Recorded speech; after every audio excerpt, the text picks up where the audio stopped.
guys, it's Bree. Okay, so first I just want to say I'm super sorry for not uploading the past few weeks. The holidays were so busy, but I'm back now and super excited for today's video. Okay, so as I mentioned in my very first video, 10 facts about me, I'm in 8th grade. So yeah, middle school can be kind of crazy sometimes. Middle school is a lot different from elementary school, guys. The transition from elementary to middle school is a very drastic change. But I've learned a lot and I wanted to share some of my tips and advice with you guys. Okay, let's get started. One way middle school is different from elementary school is you're no longer going to be with the same class and teacher all day. You're going to have periods, which basically means you're going to be switching classes and teachers a good 7 or so times a day. It may seem complicated at first, but they're going to give you your schedule on the first day of school, and they'll tell you where and when your classes are and such. One big thing that's super different in middle school is the letter day system.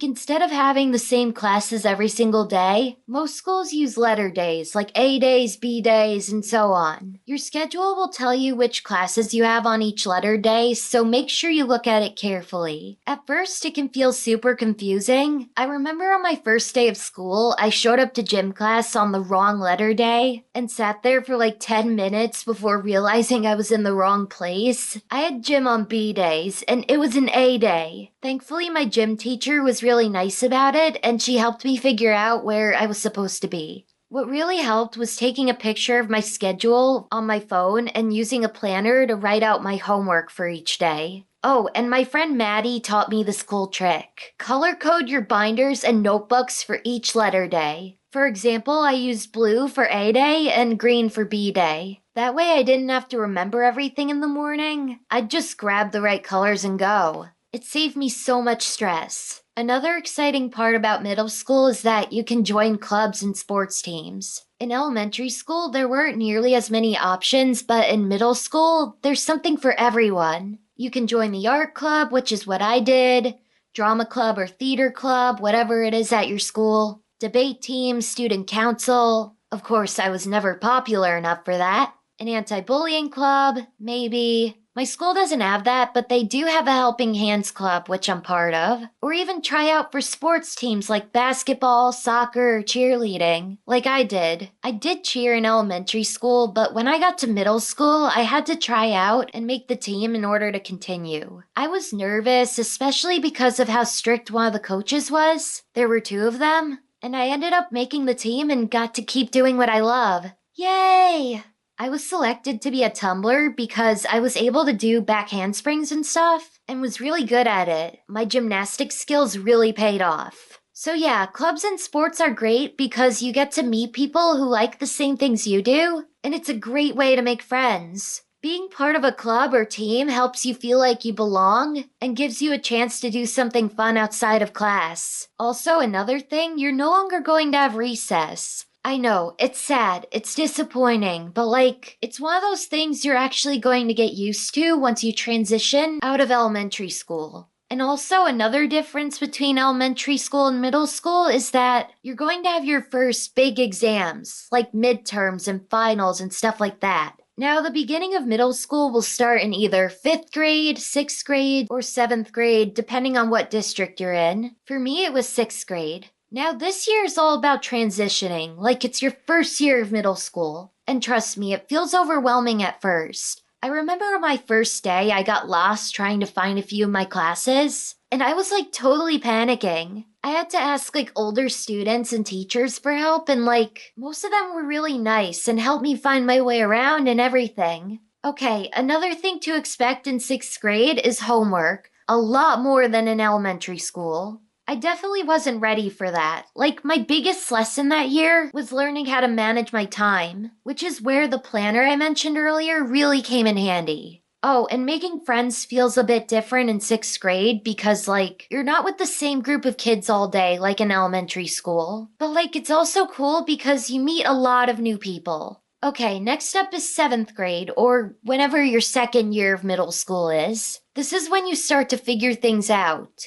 By now, you probably know your way around the school. Basically, you know everybody now, you've made some friends, and you've got a better idea of how to handle all the work. But like 7th grade can also be a little dramatic. There is so much drama and gossip. My advice, stay out of it. Middle school drama is not worth it, trust me. Just focus on your friends, your hobbies, and your grades. Okay, next up is 8th grade, or the last year of middle school. This is like the big year. It's your last year of middle school before high school, so like there's a lot to look forward to. For example, in my school, we have a formal dance at the end of the year, which I'm obviously super excited for. I haven't picked my dress yet, but I'm thinking something sparkly. 8th grade is also when teachers start talking about high school a lot. It's kind of scary, but also exciting. I've been trying to enjoy this year as much as I can because I know it'll be over before I know it. But honestly, this year hasn't been perfect. Like, there's still drama, and there are days where I feel overwhelmed. But like, I've also learned to focus on what really matters, like my friends, and doing the things I love, like cheer, art, and making videos for you guys. Okay, so now that you know what to expect, I'm going to give you some tips on how to conquer these next 3 years.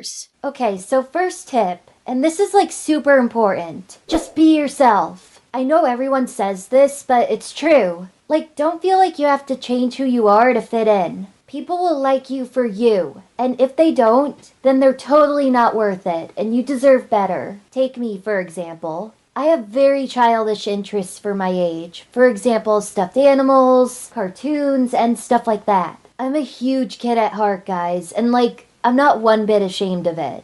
Yes, it's embarrassing and I get bullied for it, but it's what I love. It's what makes me happy. When I started 6th grade, it was the pandemic, so like, everyone had to wear masks. I wore my Hello Kitty mask that I still had from 5th grade, and the other kids were all like, "You're too old for Hello Kitty. Hello Kitty is for babies." But I didn't care. It was bad enough I had to wear a mask. So why not wear a cute, fun one? Also, like, it was embarrassing when people would ask me what my favorite TV show was. My favorite TV show is Rick and Morty. But I was too embarrassed to say the name of a cartoon, so I said the name of my favorite live-action show, which was Stranger Things. Now, I love Stranger Things, but I love cartoons more. They're more lighthearted and comforting, in my opinion. I eventually told people that Rick and Morty was my favorite show, and like, it turned out so many other kids my age loved it too. One thing I did stop doing is bringing my stuffies to school. When I was in elementary school, I brought them to school every single day, but my mom told me not to bring them to middle school because I was way too old. And she was right. When I went to school, not a single person was carrying around a stuffed animal. But I still had my entire stuffy collection at home in my room. My friends still saw them when they came over to my house, and like, they didn't judge me at all for it. In fact, they actually thought my stuffies were cute. What I'm saying is, I completely understand what it's like to be different, and there's nothing wrong with that. Okay, tip number 2. Stay organized. Like, middle school comes with a lot more responsibility, and it can be easy to forget about assignments or tests. One time in 7th grade, I forgot to write down a history assignment, and I ended up doing the wrong chapter for homework. I was so embarrassed when I had to admit it to my teacher. After that, I started writing everything down in my planner, and it's been a lifesaver. I personally always use a planner to keep track of everything, like homework and such. So yeah, it really helps. Okay, next tip is to find your people. Find the people you naturally fit in with. I get it, middle school can feel kinda lonely sometimes, but like, having friends who truly get you makes such a big difference. I am by no means popular in school. I have literally 5 close friends and that's it. And most of them I've been friends with since elementary school. The only exception is my friend Izzy, who just moved to my town last year actually. When she first started at my school, she didn't have anyone to sit with at lunch, so I sat with her, and we just clicked. I found myself doing a lot of the talking because Izzy was very quiet. She still is actually. She's very shy. She doesn't talk much at all, believe it or not. But she was smiling, and she seemed really happy that I went and sat with her. As the new kid, it meant a lot to her. Now we're really good friends. She's actually friends with everyone in my group because I invited her to sit with us after sitting with her myself, and like all of my friends welcomed her with open arms and talked to her and such. So yeah, don't stress about being friends with everyone. Just find a few good friends. That's all you need. Okay, tip number 4. Don't be afraid to ask for help.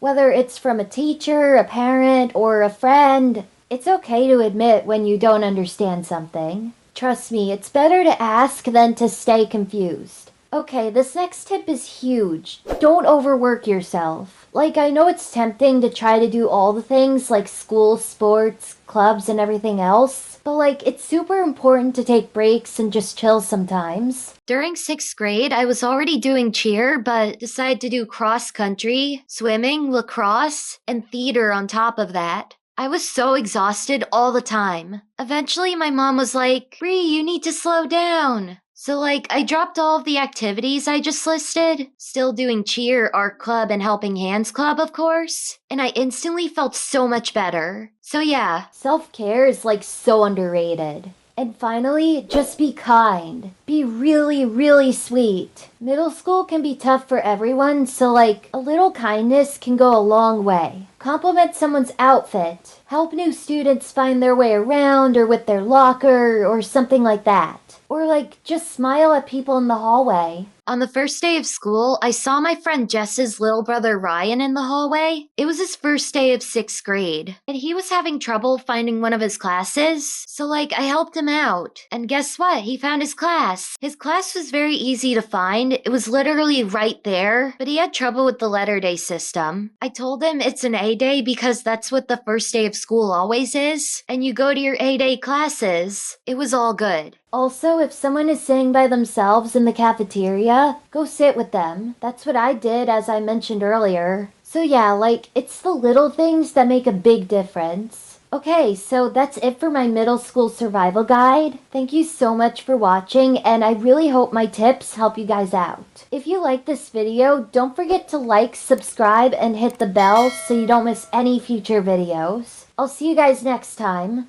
Bye guys!